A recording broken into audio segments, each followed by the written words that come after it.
Welcome to EconTalk, part of the Library of Economics and Liberty. I'm your host, Russ Roberts of George Mason University and Stanford University's Hoover Institution. Our website is econtalk.org, where you can subscribe, find other episodes, comment on this podcast, and find links and other information related to today's conversation. Our email address is mail@econtalk.org. We'd love to hear from you. Today is February 9th, 2011, and my guest is Tyler Cowen, professor of economics at George Mason University. He blogs at Marginal Revolution, and his latest book is The Great Stagnation: How America Ate All the Low-Hanging Fruit of Modern History, Got Sick, and Will Eventually Feel Better. Tyler, welcome back to EconTalk. Thank you, Russ. So our topic for today is the Great Stagnation. Let's start with what you mean by the Great Stagnation, and then we'll move on to your explanation for it. But when you talk about the Great Stagnation, what phenomenon or phenomena are you referring to? If we look at the earlier part of the 20th century, the standard of living for the average family increased very rapidly. If we compare, say, a 40-year period, 1917 to 1957, people are getting electricity, flush toilets, automobiles. There are very rapid increases in the standard of living. If we look at the same data or the anecdotes post-1973, there's a slowdown in growth in living standards for the average person or the average family. And that's what I mean when I refer to the Great Stagnation. My grandmother saw a lot more change in her life than I have in mine. Yeah, I think there's some truth to that, obviously, but I'm also a little bit of a skeptic. So one thought is that in the 1917 to 1957 period, of course, there was an immense amount of ups and downs. We had a World War, we had a Depression, and yet, as you point out, at the end of that period, standard of living in 57 was much, much different, very dramatically different than in 1917. The 1973 cutoff, though, I find a little bit strange. So if we look at, say, the post-war period, post-World War II, let's go 46 to 73 as you do in the book, and then 73 onward. Talk about the distinctions there. What do we see there? If you look at median family income since 1973, it doesn't even double. There are different ways of measuring it. Under one plausible estimate, from 73 to 2004, it's only gone up 20 to 30%. In the last decade, it's actually declined. There has not been net jobs growth in the last decade. So one can think of the stagnation as coming in phases with different starting points for different parts of it. Let's consider education. From 1900 to 1960, rates of graduating from high school went from very low to 60%. The rate has stagnated now for several decades, and it's actually declining. So when it comes to education, which is a big part of our economy, labor accounts for almost 70% of economic output. It's not obvious we're really doing better, at least at the K through 12 level. If anything, it seems we may be moving backwards. Well, there's some change in the data on completing high school, but of course, proportion of Americans attending college and finishing college has gone up dramatically over, if you go back to the 1946, say, right? But it hasn't lately. It's stagnated again. It's also stagnated. That's right. I would also worry about what people study. I think that's a separate question. Sure.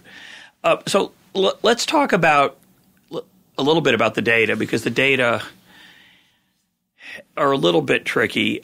In particular, you talk about median income, and the reason we do usually look at median income as opposed to, say, mean income. Mean income would be the average, and that would include very high-income people who would pull the average up and would not represent the typical American, which is what you're really talking about mass affluence, and it's the slowdown in the growth of that affluence in say from the 70s onward. If we look at the actual median income then, which would seem to be better than mean for that reason, there's still some problems with the median. The most obvious few, I'd like to get your reaction. I know you've written a little bit about it in the book, and also you've blogged on it at Marginal Revolution. But there's three or four I want to look at. First, there's the measurement of the price level. So when you're comparing income in 1995 to 1973 or 1973 to 1946, you have a problem, which is you're measuring it in nominal dollars. You don't want to look at that, obviously. You want to deflate it, because what we're interested in is purchasing power. So when we're trying to assess purchasing power, we're going to inevitably struggle with how we define the price index. So why do you think – a lot of people argue, I'm one of them, that the price index is not well measured. In particular, it may understate it may be overstated. Therefore, it understates the growth in income. So what's your assessment of that? There are some biases in how we measure inflation, but if we look at people who have studied, when are those biases most likely to be large, very large? Those biases will be largest in periods when you have fundamentally new goods entering the marketplace and spreading. And again, think back to radio or flush toilet or electricity. So we may well be over-measuring inflation throughout all of history, but if we were to have correct measurements, the indication is that the growth gap between early periods and later periods would in fact be bigger than we're currently measuring, not smaller. Yeah, I agree with that. The problem with that, though, for me, I think most people would agree that it's very problematic to compare, say, real income in 1990, 2000. Let's go a century back. Let's go 2000 to 1900. If we talk about that transformation, it's very hard to measure precisely. One reason is exactly what you talk about. When we try to figure out what purchasing power is, and we're looking at various price indices, the example I like to use is portable music. Portable music in 1900 was 4 violinists following you around. Portable music in 2000 was an iPod. It's very difficult to correct. You wouldn't want to just use the nominal prices of the two items. The quality differences aren't just a little bit different. The quality differences are enormous. With 4 violinists, they take up a lot of room in your car. Of course, you don't have a car probably in 1900, so they take a lot of room in your wagon. Your iPod fits in your pocket. The iPod holds thousands of songs. The musicians only know 70. So we understand that comparison is very difficult. I think it's harder to make the case that CPI, Consumer Price Index problems in, say, the 46 to 73 period are worse than they are, say, in the 73 onward period. It's not like there were a lot of new products introduced in that post-war period. So when we look in terms of spread, you have a big difference in terms of spread. In 1946 in this country, you still have a lot of homes that don't have absolute basics, and by 1973, virtually all of them do. But even if it's the same, the bias, we still have the measured growth gap being quite different. And keep in mind, it's not just median income. Productivity statistics point us in the same direction. And statistics on education and test scores. So we have a bunch of different facts, which are broadly speaking independent, pointing in the direction of a slowdown of some kind. Well, I hate to say this in the confines of a first-rate, fine American university, George Mason, where we're sitting taping this, but measured education is a little bit overrated as the only determinant of growth, et cetera, right? We have a lot of creative people who learn things outside of classrooms and they change their lives in all kinds of extraordinary ways. Podcast education has improved, for instance. Yes, it has, just to take one example. The other two other things I just want to mention, and you can react to them as you want, on the median income, and we'll talk. We'll turn to the productivity after that. The measure of income that everybody uses in these examples, you do and others, is from the census. It doesn't include compensation, full measures of compensation. Doesn't include benefits, which of course over the period, again, post-war, there's a lot of increase in the value of those benefits. As we'll talk about, I'm sure sometimes the actual value to the consumer is not always so large because a lot of those benefits are health care. The other factor I want to mention, I think it's unappreciated, and I think is really an important part of this. And part of this, what we're arguing about here is magnitudes, right? There may be a slowdown. The question is how big is it, and whether these factors dent it, chip away at it, largely mitigate it, et cetera. But the thing that most people don't seem to think about is that in the 1970s, started I think in the late 60s, but it really accelerated in the 70s, there was a rather large increase in the divorce rate in the United States, which means that the number of households or families increased much more dramatically than the population growth, which means that the median shifted down into the left among the population of existing people. So if we take the people, say, in 1973, we take the median family in 1973, and we say, well, by 1993, there was very little growth, say, in their income over 2 decades. Of course, it's not the same people. And not only is it not the same people, because some people have been born and some people have died, the unit that you're examining, which is households or families, there was an enormous increase, especially among single women, which tended to be people who weren't ready to go into the labor force, hadn't planned on it, And that's going to distort your measure of the changes in the standard of living of the average person. When we follow the same people over time, which is there are a few data sets that do that, the increases are quite dramatic and certainly much larger than just looking at snapshots of the median over time. There are a lot of different issues packed into what you're saying. If you look at the Becker and Gordon paper, which uses panel data, they get results on income stagnation, which are very similar to what the census gets. Sure they look at panel data? Absolutely. Do you know what panel they're – is it PSID? I would have to check. Okay, we'll check the paper's that. online. We'll put a link. You'll put a link up to it. But also there's another bias in the data, and that is some of the gains we have gotten have come from more women working outside of the house, not from productivity gains. Those are to some extent one-time changes that, A, we can't repeat and do involve some serious costs in terms of stress and foregone household production, which Absolutely. we're not measuring. But I'll also point out, post-1989, median income for household adjusted, that numerical series behaves in exactly the same way as the non-adjusted series. And in the 1960s, households are shrinking even more rapidly than they have been in recent times, and yet you still have robust growth for the median household. So most people who work in this area, they don't see changing household size as fundamentally overturning that we now have a slower rate of growth in average living standards. Yeah, I'll just say I don't think that's been looked at very carefully, but we'll turn to that another time. Let's turn to the explanations. Why do you think this has happened? Whether it's a small decrease in the rate of growth or a large decrease, which many people do feel is the case, and you're claiming is true. What's the reason? Why is it that our standard of living is not growing the way it once did?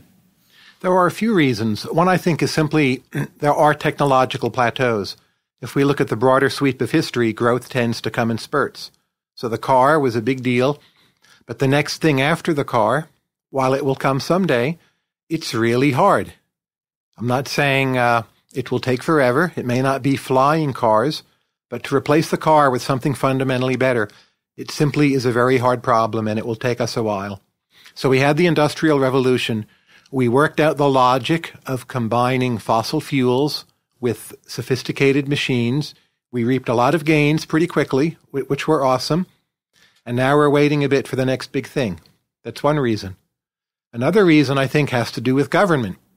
If I think, for instance, of Russ Roberts, one of my favorite economists, and if I think of all the policies I've heard Russ criticize over all the years I've known him, we've done most of those policies.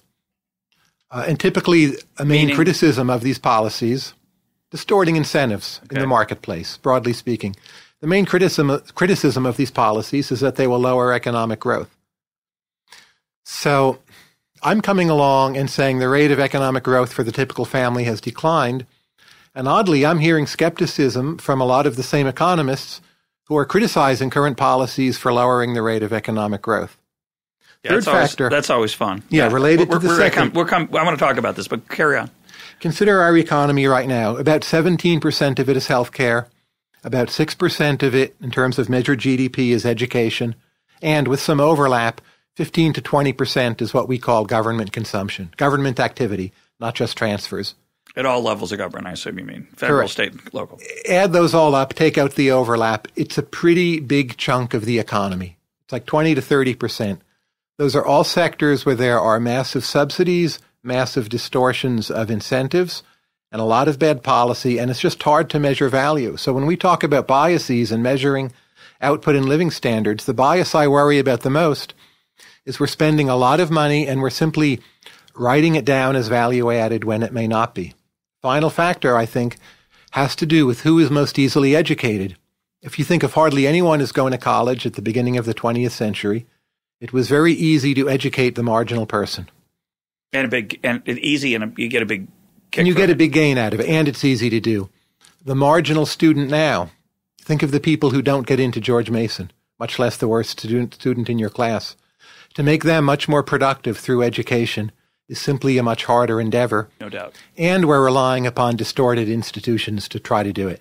Those are the three main reasons. Yeah, I want to talk about all three of those things because they're all interesting. But certainly on the education front, a a lot of what we call educational spending is consumption, not investment. It's sure. leisure.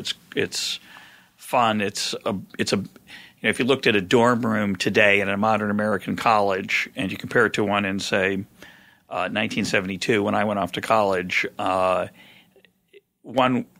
was a little more Spartan than the other. One looks more like a hotel and one looks more like a boot camp. And obviously we've spent a lot of money there that isn't going to transform itself into higher productivity.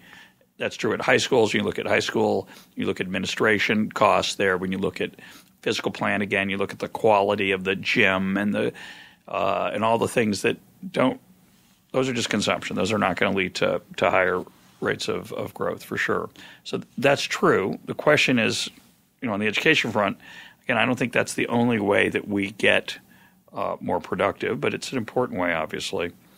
But let's take them all together because I think it's a really interesting way to think about it. What your claim is, which is a clever debating point for your host to try to get him more sympathetic to your ideas, to say, well, look, all the people and market-oriented economists have been saying that markets are powerful and productive. The three sectors, there are three big sectors of our economy, big and growing, health, education, and government, where we use prices less or not at all. The price system is not used at all or is being used increasingly less. That would be, say, healthcare, where there's less and less role for a smaller and smaller role for prices. Certainly government is not exactly a competitive activity. And education at the K through 12 level is not terribly competitive. The problem I have with that argument, and I've had this discussion, we had it with Scott Sumner, I think, when he was on before, it's so easy for left and right to cherry pick things that are go against their side's worldview and say, well, that's the cause of whatever's gone wrong. I mean, would you really say what's your assessment of the role of government in the economy? Again, 50 to 73 onward. Do you think it's a lot of people would say there's a lot of deregulation. Other people would say, no, there's a lot more intervention. There's a lot more spending. How would you assess that? How do you think about that? Well, there's a lot more spending. There's a lot more regulation. There's some additional deregulation. But I think if you look at the overall trend, it's toward a larger and more active government. And since the 80s, that growth has mostly been state and local, not federal. In dollar terms. Right. In earlier times, it is federal in many cases. But the net direction, I think, is pretty clear. What about the rest of the economy? You pick three sectors that are dramatically unattractive to those of us from a market perspective. Sure. A lot of the rest of the economy has done quite well. The Internet, obviously, has been probably the single most important technological marvel in very recent times.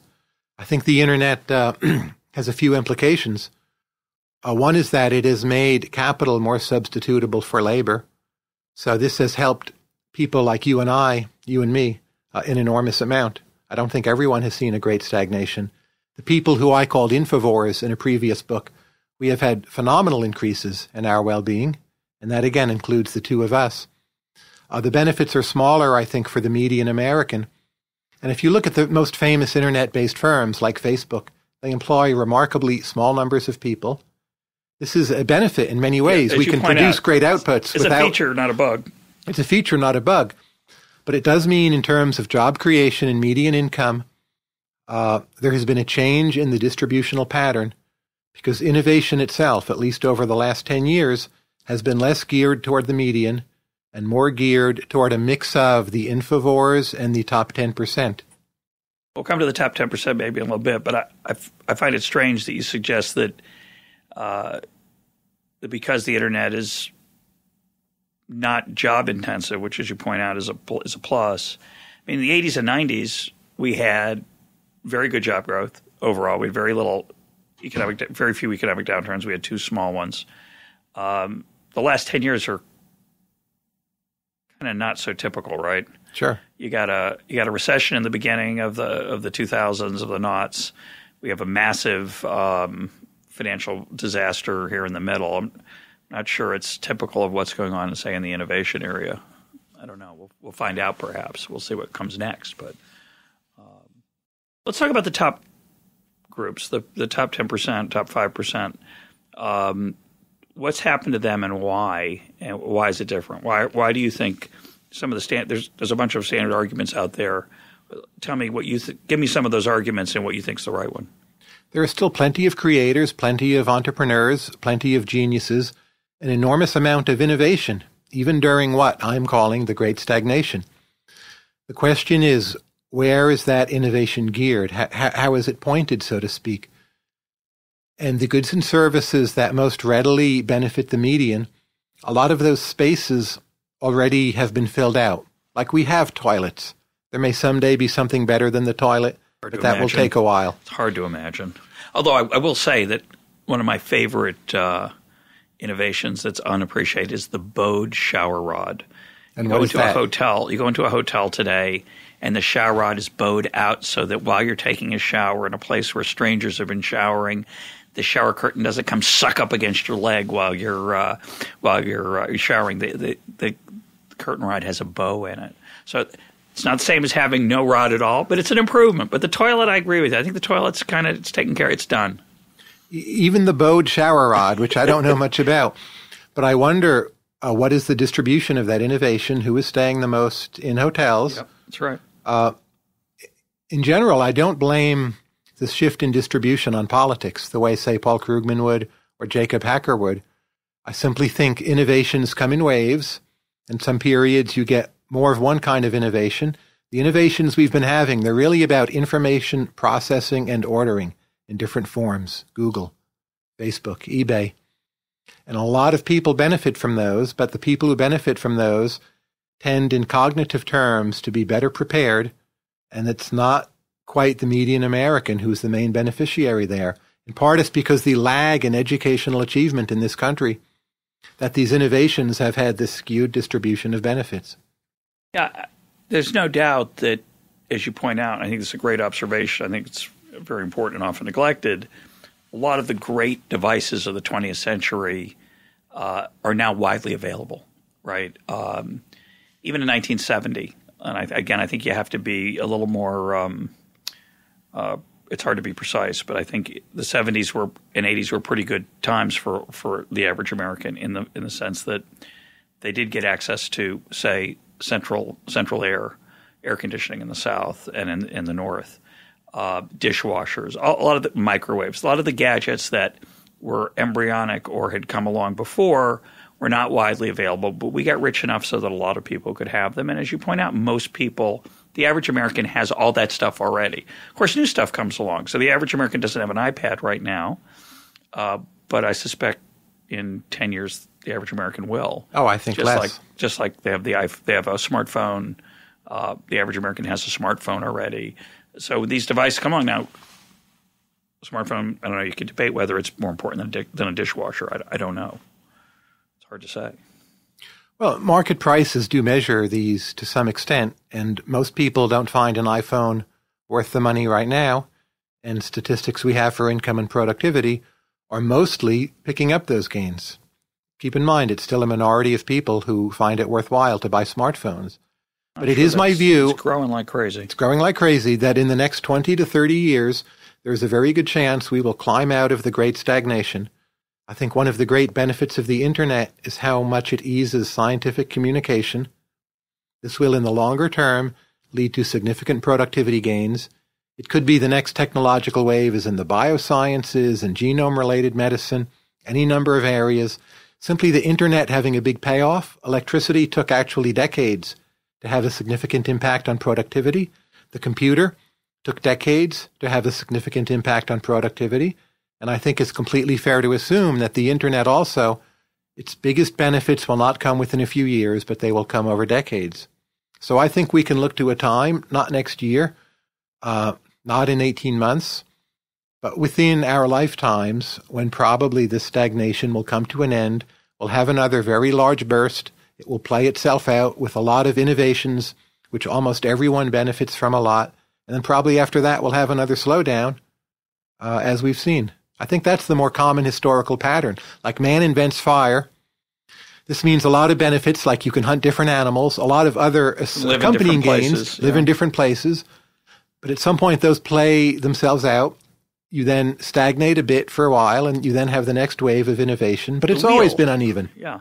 Somebody figures out the wheel. Do you want to speculate on the singularity while we're here on this topic of the next possible? You think it's just going to be another upward kick, or do you think we're comment on the idea that it might be massively better?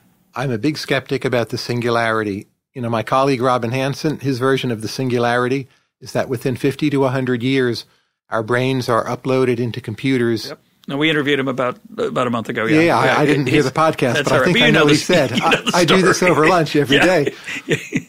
I still have browsers which crash in 2011. Browsers have gotten better, but I think we're a very, very long way from what people are calling the singularity. And I think it's more likely, if anything, that civilization as we know it would end before we would get to something like a singularity. So you talked earlier about that not all technology is neutral. Some people benefit more from it than others. Certainly the idea of low-hanging fruit's appealing, that there's certain things that you exhaust they're easy, you exhaust their possibility or their potential, and then you have to move on to something else. And I think it's easy. You and I do get a lot of benefit from the internet, but I think the average person maybe doesn't get quite as much fun as we get from it, but I think they get a lot of fun from it. The other part of it I think that I think is important and often neglected is an emphasis on clever ideas versus implementing ideas. So just to take one example that's obviously important for mass standard of living and affluence is the change in retailing over the last 50 years. Walmart, which is in some sense does just what any store did in 1950 or 1920. They buy a bunch of stuff and they sell it to people. But because of their ability to use technology and use the internet and use just computers generally, they made it much easier for a lot of people to get access to cheap goods. So that's important. Sure. There's one period post-73 where you have big productivity gains and they show up in typical wages, and that's the late 90s. Wages at the median go up quite a bit. A lot of analysts believe that a lot of those gains came from retailing and institutions such as Walmart.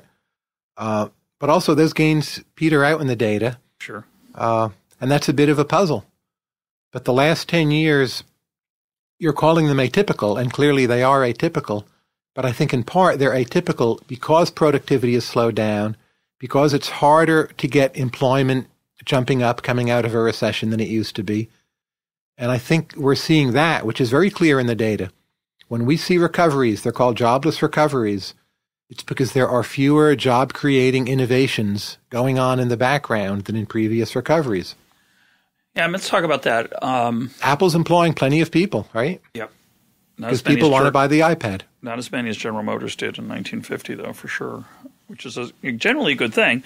But those jobless recessions, jobless recoveries, it's very clear in the data, not just that the recession of 1990 and 2000 and the current one, 91, 2001, and say 07 onward, what we're in now, they don't look like the recoveries of the past, which were spikier, sharp downward, then sharp upward changes in employment.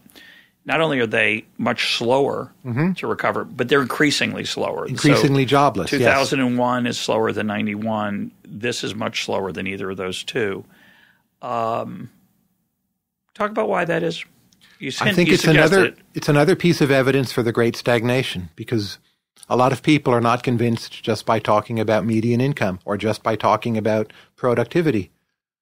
If you think of there being a background rate of innovation, you have a cyclical downturn due to the financial crisis, whatever one thinks caused that, but something bad happened, bad right? Monetary policy. And then during the recovery, you have a stronger recovery when there's a lot of fundamentals-based innovation, a lot of new ideas, new businesses, wanting to hire new workers, generates income, employment, output. You get the self-propelling process. You don't have to be a Keynesian to think that this feeds upon itself, and it makes a recovery strong. That the last three recoveries in this regard have been successively weaker, I take as kind of background evidence for the notion that this underlying rate of innovation and dissemination has been falling. And we see it in the recoveries and in the labor market. somewhat testable, right? We could look at differences in. We have some recent data. I don't think we have very good data going back on how much does the increase in employment after a recession come from new firms coming into existence versus existing firms expanding. But that'd be one way to at least think about that, right? But existing firms innovate also. So yes, they do. I think there's a way enough. to test it, but it may not be exactly that comparison. Good point. One problem with this explanation, and by the way, you've left out the financial sector, which is a sector that also has grown dramatically without much, perhaps, return. Absolutely. So I think that would enhance your argument, right? Also, defense spending, that's trickier, but it's not obvious what we're getting with a lot of that money. It may be useful in the sense that it's defending us against some threats that were not there before. Yep. But that's not the same as being better off, even Correct. if it's worth spending the money. Correct. Absolutely. That's an excellent point. And the financial sector, of course, really blossomed in the numbers. In 2006, I think, is the peak. It was, I think, over a third of corporate profits in that year and a big percentage of GDP. And it seems, in retrospect, it wasn't productivity. It was a kind of rent-seeking, a lot of it, not all of it, by any means. You can add that to the list of reasons to believe in a great stagnation. Yeah, I mean, there's an area, and I think healthcare faces it's they're interesting for, and I think very different from education in that there's clearly a lot of observed innovation. Whether that's a market-based innovation with a return for in real terms is questionable, right? So in 1963, people were not very good at playing heads I win, tails you lose. By 2006, they become masters at it. Yeah. That's a kind of innovation, but it's more value destroying than value creating. Yeah, that's for sure. You started off by saying that your grandmother had saw many more changes in her lifetime than you saw in yours. One of the ways that people who disagree with the underlying hypothesis about stagnation, one of their counters is that, well, how would you like to go back to 1973? As you point out, you might feel much more differently about that, say, than the average person. But in the areas we're talking about, healthcare being the most obvious one, would you want to go back to 1973 healthcare? I don't want to go back. I don't think most people want to go back. I think we are better off. But even in healthcare, the big gains are like penicillin. Life expectancy goes up from around 40 to 70 by the 60s. It's a big, rapid gain. And since the 60s, there's been ongoing progress, which I'm all for, but at a slower pace, also in healthcare. Well, most of the gains in life expectancy over that period were reductions in infant mortality, which are somewhat That's misleading. the low-hanging fruit. And then it's harder and harder to get people to live longer, not through anyone's fault. We do have some messed up healthcare institutions, but some of the problem is simply, again, the idea we pluck the low-hanging fruit first, which is as it should be, and succeeding gains become harder. But I think we will see some other wave at some point due to understanding of genetics and the genome and other facts about how human beings work. I assume we see that. I mean, in the healthcare example, obviously there's physical limitations. There's some physical challenges there of physics and biology. So I assume that if you look at, say, times for the mile, in the world record for the mile or other measures of human physical achievement, that they fall at a decreasing rate, that there's improvements in nutrition, training, knowledge, but we eventually exhaust those. Do you know if that's true? I assume that's true. I had a blog post on Marginal Revolution a few weeks ago about track and field, and there it's definitely true. So if you look at areas where we absolutely can measure quality, track and field, how good is your pole vault? How fast do you run? No doubt about measuring quality. There we also see a slowing in the rate of progress. In what you would call new sports, new games, I think that's not necessarily the case because you're plucking low-hanging fruit. But things we've been doing for a while, there's a slowdown. Again, at some point in the future, maybe it will be new nutrients, genetic enhancement, some other way of conceptualizing the endeavor. Steroids. Better drugs, better steroids. Better steroids that don't harm your body, and there'll be another growth spurt.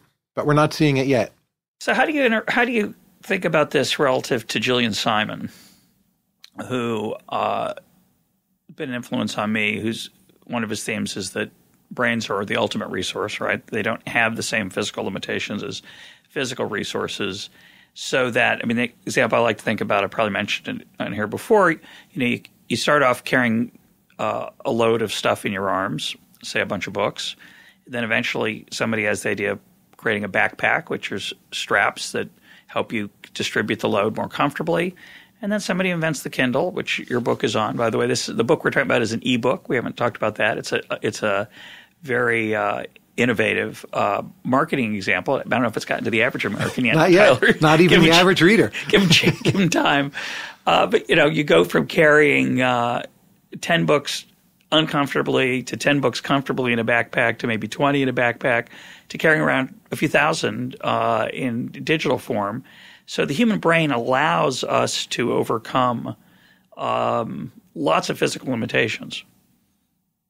I still admire Simon's work greatly. I think he was a great economist and a great man. I don't think we'll ever exhaust innovation. In that sense, I think he's absolutely correct. Did he ever argue that innovations would arrive smoothly and evenly? I haven't read everything he's written, but I don't know that he did. I doubt it. So I don't think there's anything I'm saying which runs counter to Julian Simon. I also don't worry about us running out of physical resources, and he was absolutely right on that. Well, let's talk about the political economy. Let's talk about the role that you talk about rent seeking. Explain what you mean by that term for listeners who aren't familiar with it. Why you think that has partially contributed to the problem, and how you think it might affect us going forward. Rent seeking is a term that refers to when people invest their energies, resources, and money in taking things from others rather than creating value. This is often done through politics, but not always. Simple fraud is also an example of rent seeking. One trend I've seen, I don't think it's the main driver of the stagnation, but there's an awful lot of innovation in rent seeking and lobbying, in moral hazard, the financial sector playing the heads I win, tails you lose game.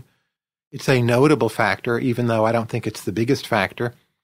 And there, if you look at a graduating class from Harvard, it's striking how many of the smartest, most ambitious ones want to go into finance. And I don't think that's healthy. I don't think it's investing human capital in the best form of innovation. But the political economy problem is broader than that. I think the great stagnation would be much easier to live with, and we would be much happier with it if we had better fiscal policy and simply a realization at the political level that politics can't do everything, the president can't always fix the economy, we're not going to grow at X% every year, that we really do need fiscal discipline and a sense of limits. And if we had that, and you and I know we don't, we're not close to it, Correct. not from either party, Yep. The great stagnation would be much less of a worry. Part of the problem, a big part of the problem, is simply we are not psychologically equipped to deal with this slowdown.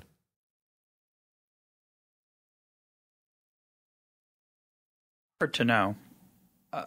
Excuse me. I agree with that. I think it's a great point. It's hard to know what the implications of that are for political outcomes. There's no doubt that we hear a lot of talk about what government ought to do to, quote, fix the economy, whether it can fix it or not, right? Whether Sure. fixing it means getting the unemployment rate down, whether it means increasing the growth rate. The standard – why don't we talk about that, actually? We'll talk about what you think would be, in a realistic world of political economy, if we came to grips with your thesis and accepted it, what would be the implications? How might that change public policy? It would change a lot of what we're doing. In terms of healthcare and education, we would do much more to introduce healthy incentives, take on special interests. The rate of increase of Medicare spending would be slowed. That's really the driver of our current fiscal problems. Probably unlike you, I absolutely favor subsidies to pure research. I think it's a public good. I think it speeds technological progress. I think the NIH, for the most part, has been a good investment. I don't think that alone gets us out of the rut. But in principle, I favor the idea of government subsidies to science. But I think really a lot of what we're doing in a lot of different policy areas, you and I would agree, maybe not 100%, but have the same basic diagnosis and remedy for the ways in which we have bad incentives in the marketplace right now. But those are true whether we have a 3%, 4% annual rate of, say, growth for the average person, which, as you point out very appropriately in the book and powerfully, is there's a huge difference between 3% and 4% a year. Sure. 4% a year, you double your standard of living in 18 years roughly, and at 3% it takes 24. And if you're down at 2, it's 35 years and 33 years. It's a big difference. So it's always good to get more growth. So the standard arguments that you and I might differ here and there, it doesn't matter. We certainly would argue that the government should pursue growth policies, and 3 is better than 2 and 2 is better than 1. How does that interact? How might somebody who's more favorable to government intervention react to your thesis? Does it change the way they look at the world, or should it change the way they look at the world? I think for sociological reasons, a lot of people who would call themselves as being on the left don't stress the importance of economic growth as much as they ought to. I think there are exceptions to this. Matt Yglesias is one prominent example. But I just think psychologically it's somehow hard for that to become a ruling idea. Distribution, social justice are more important ideas. There's a fear, there's a clash. And someone like Gene Sperling, he wrote this book called The Pro-Growth Progressive. I didn't agree with all of it, but I loved the fact that it was about how do we boost the rate of economic growth. So I think since the Clinton years, in the Democratic Party on the left, there has arisen what you'd call a pro-growth coalition, and I view that as a very positive, favorable sign, and I agree with those people about a lot of things. But the challenge, I think, is that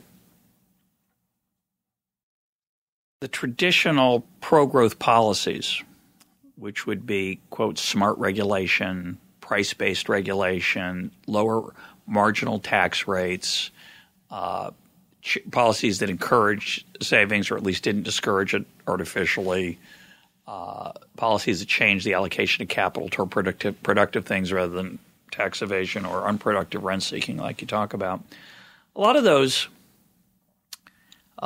people don't trust, certainly on the left, people don't trust the ability of the system to steer those improved rates of growth toward the average person. Mm-hmm. So I think one of the challenges, you're giving a very nuanced view of growth and its interaction with political economy. It seems to be on the left what people really, their story for what's gone on is that the rich have just stolen a bunch of stuff from the rest of us. And although you and I agree that some rich people have through the political process, a lot of that inequality change at the upper end is from productive things like the internet, et cetera. And keep in mind, there have been median growth slowdowns in most of the OECD nations since 1973. And that, to me, militates against what I would call the crudely political stories, that the rich people control the government and they somehow stop the worker or the typical family from organizing a trade union or doing whatever. And right. I don't think that's really what's going on. It's more about the real economy and technology. And there's a lot of evidence, which I've written about in my review of the Jacob Hacker book, that shows it's not this crudely naive political story of like the rich seizing everything from the poor or passing pro-rich laws at the expense of the poor. It's not it. Yeah, my story, part of it is this demographic that I was talking about earlier, which is that a lot of OECD is the so-called West, right? It's Europe and is Japan in the OECD? Sure. So it's the developed nations. They also went through the same demographic change that we did. They went through a big increase in divorce, a big change in family structure, a move away from two parent families, a lot more people marrying later, a lot more people single who didn't expect to be, find themselves in the workforce who didn't expect to be in the 75 to, say, 95 period. I think that is part of the problem.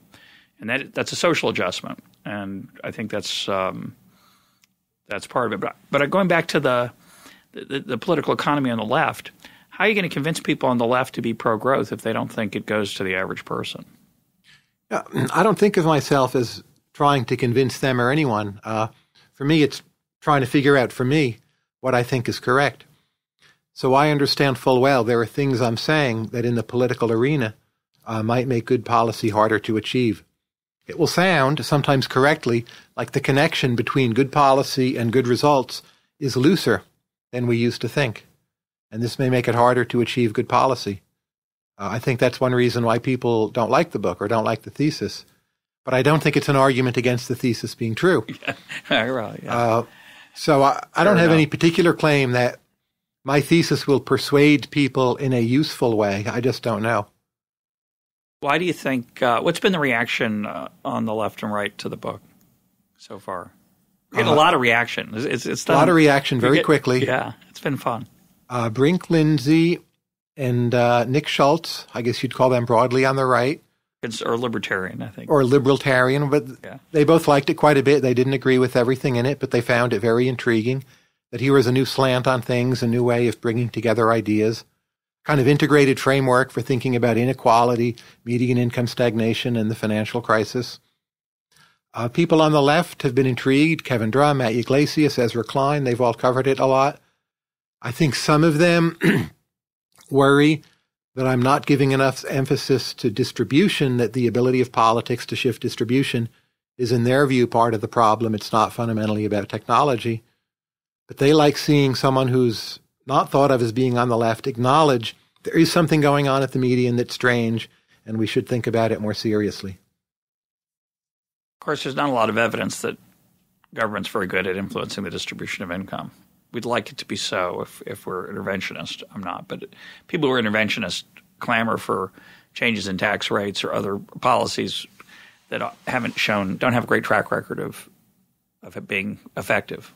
I think here there's a difference between one-off changes and ongoing changes.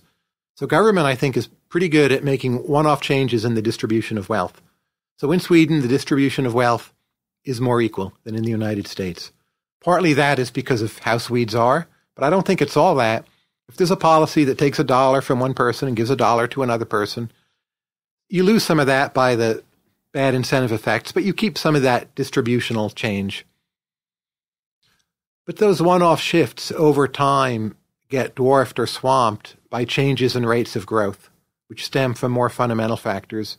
So I'm not that skeptical about the ability of government at any point in time to benefit some group. That's why they all rent seek. If there was nothing in it for them, there wouldn't be Washington, D.C. There'd be no K Street. But at the same time, over longer time horizons, it is about productivity, labor productivity, technology, and innovation.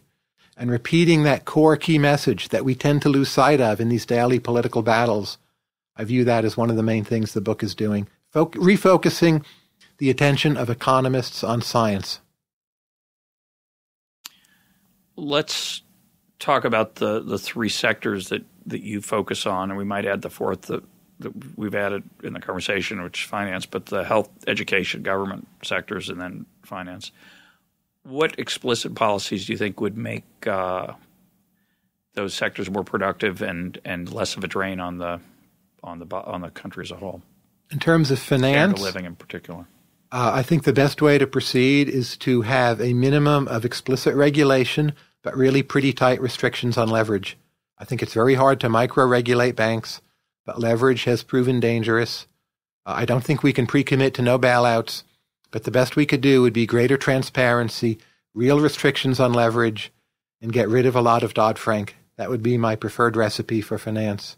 What were the other sectors you mentioned? I'll get to that in a sec, but the leverage measure, which clearly would be very useful for restricting recklessness, we haven't seemed to be very effective at keeping it rigorous is the problem, right? That's what we haven't tried. It used to be 12-1 and it went up to 30-1. That was a mistake. Yeah. Now, it's not easy to go from 30-1 back to 12-1. There's a lot of pain. But it was once 12-1. The world didn't end when it was 12-1. And the people who enjoyed the move from 12 to 30 got a lot of cushion for the move back to 12, right? Absolutely. They lived really well, and it's not that much pain for them. It'd be not much pain for the rest of us. The pain for them is mitigated by the fact that they have they have a big cushion. Absolutely. The other three are health, education, and government. So let's talk about health. You talk about Medicare. What would you do practically? What could we do practically? Depends how practical I have to be. I think ideally Medicare should be for catastrophic expenses and not for the elderly per se. I think the best healthcare system in the world is that of Singapore, where you have health savings accounts for smaller expenditures, single-payer coverage for catastrophic, and a savings mandate integrated with the retirement system. Now, is that practical for this country at this point? No. We voted for something else. Right. It's passed into law. Yeah. So in that sense, I'm not sure there's any practical solution, but that's what I think we should do. The current system's not sustainable. Even in any case, so even pre-ACA, when people say when people say such and such is not viable here politically, there's going to be a lot of things that are viable politically that aren't viable now because they're going to have to be. Sure. Education. We live under federalism, so there isn't a single stroke educational policy that we can have or even should have. I think we're seeing a lot of green shoots, a lot of experimentation at the state and local levels. We're seeing better ideas spread. Charter schools are good. I favor more experiments with school choice. Mostly, I think we need more experimentation, more interest in being able to fire bad teachers. The Obama administration is very unpopular with teachers' unions, and I take that to be a very good sign. I'm not sure they have succeeded that much yet, but the fact that a Democratic president would be willing to be extremely unpopular with teachers and teachers' unions, I think shows the political equilibrium on that issue has shifted, and we will see continued experimentation and improvement. Yeah, it'll be interesting to see whether that unpopularity persists into 2012. But, sure. Yeah, hard to say. What about government itself? Some of these changes you're talking about are going to would naturally lead to smaller government. Anything? I think piecemeal approach. I would decriminalize most or all drugs. I would cut defense spending. I would eliminate all farm subsidies. Long list of ideas. I think none of them would come as a surprise to you. And what would be the consequence? I think when you improve policy, there's always a question. Is this improvement a one-off change, which is fine, I'm all for one-off changes, or will it improve the long-term rate of growth? And you'll find economists from all points of view who pretend to know this given change will affect growth or just be one-off. I think in most cases we don't actually know. We should institute as many policy improvements as we can. We won't know in advance which ones really help the growth rate and which ones just give us one-off improvements. And do them all and let it all kick in and see how good it's going to be. That's my basic attitude. And going to the fundamental, I would call it maybe a natural argument at the heart of this book, which is that I'd probably say it a little differently than you have. That innovation is a trial and error process. It's not smooth. And we have this illusion that it's 3% a year, that's the growth rate of the American economy, and that's a bad bird's eye view, right? And it's become a dangerous illusion. Yeah, why is it dangerous? For fiscal reasons, our combination of spending and taxing decisions is leading us off the precipice. It was not as dangerous to have that illusion in 1985 as it is today. That's partly why the illusion has persisted. You could believe it at very low social cost, certainly probably no private cost, but I think we're finally reaching the point fiscally sometime in the next 20 years, well before then, given bond markets, something will have to give. And that illusion will be burst. And we'll need to reorganize around some other ideas, at least for a while. So are you an optimist, pessimist? Where would you put yourself right now? Well, compared to whom is always the question. Some people are calling the book pessimistic, but I don't view it that way. Arguably, it's pessimistic compared to someone who simply doesn't see any problem of a growth slowdown. But I think we'll get out of the growth slowdown. I think we're already doing a lot of things right, especially with the internet. We're starting a bit with education. I'd like to see us give higher status to science and the scientific enterprise. But the progressive story, in my view, is the pessimistic one. It's like the rich have taken over the government, and we need to seize it back and institute 90% marginal tax rates and a 50% unionized economy to get it all back. And that, in my view, is never going to happen, can never happen. It's not even possible it happens economically or politically. And those people ought to be pessimistic. My view is that progress is deeply uneven. We're in a slow patch. It will come back. I don't pretend to know when. I see a lot of positive developments. I think the time distance between productivity bursts is smaller than it used to be, in large part because of science and capitalism in the modern world and decent governance and now the internet. So that makes me pretty optimistic.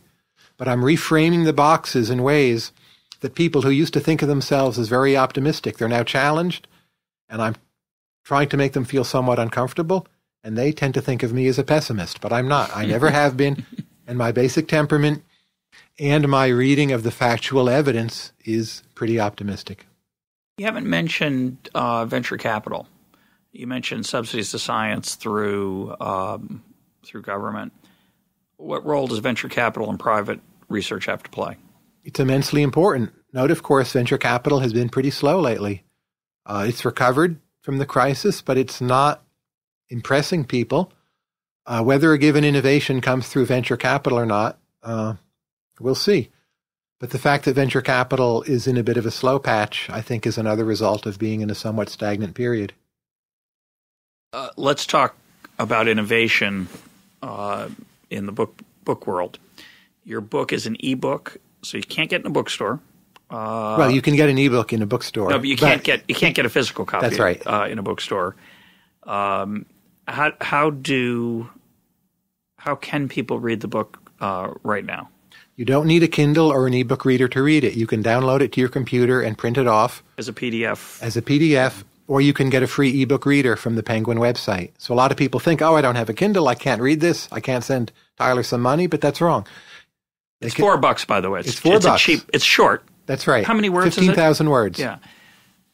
Which is the original length of 17th century economics pamphlets, I might add. Kindle's a clunky technology. I love my Kindle. It's a benefit to me, but I think it could be a lot better, and it will be a lot better. For sure. It's another example of an innovation. It benefits the infovores, but not yet the median. But let's go back to your book. So you can get it, you can read it on your computer. Right. You can read it on your Kindle. Correct. I read it on my iPad using the Kindle app. Sure. Penguin tried to send me, by the way, a free copy. You're supposed to reveal when you get a free copy of something. I couldn't get at it, so I paid $4 in a desperate measure of generosity to you, Tyler. But it's cheap. It's an interesting distribution method. What do you think is going to be the significance of your book for that? The only other example I can think of, Stephen King tried something a little bit off the beaten path, right? Sure. A while back, serializing some kind of book. And people paid on a volunteer basis, and then he charged. And So this is another innovation. What do you think's going to come of it? What do you think's come of it so far? And what does Penguin think? Are they happy? Penguin's been happy. Readers seem to be happy. People like short books. Most books are way too long. I agree. They're stretched out magazine articles. I thought, let's have a book, cut to the chase, tell people what I think, and then end it. And charge people a commensurate price. I think prices of books should be lower. Books should be shorter. This is it. This was my attempt to do it. I do think it's being seen as a marker of some kind, heralding a new world. And I'm pleased to have been a part of that innovation. I'd like to do another one. I've thought of doing one on successful case studies of innovation and how they work, how they can work, what we can learn from them. That would be like Caltech and Singapore, maybe someone like you with podcasts, I don't know. But actually look at people who have broken through this barrier in an otherwise somewhat stagnant time and see what were the factors behind that. Any other thoughts about where we're heading and the politics? You said you're an optimist because you think we'll someday, sooner or later, revitalize the innovative process. Are you optimist or pessimist on the political side? Politics has become uglier, stupider, more polarized for the most part. I'm somewhat pessimistic there. I don't see a path toward it improving. But again, if you look back at the broader history of the American Republic, politics, especially in the 19th century, has been very partisan and polarized and stupid and based in lies. So it's not an innovation. It's actually something quite old, and I think we'll manage to survive it. What I do see is like more smart people than ever before, and they work really hard, and they really want to innovate. And that absolutely is true of 2011, and it's a big reason to be optimistic. I guess today's been Tyler Cowen. Tyler, thanks for being part of EconTalk. Thank you, Russ.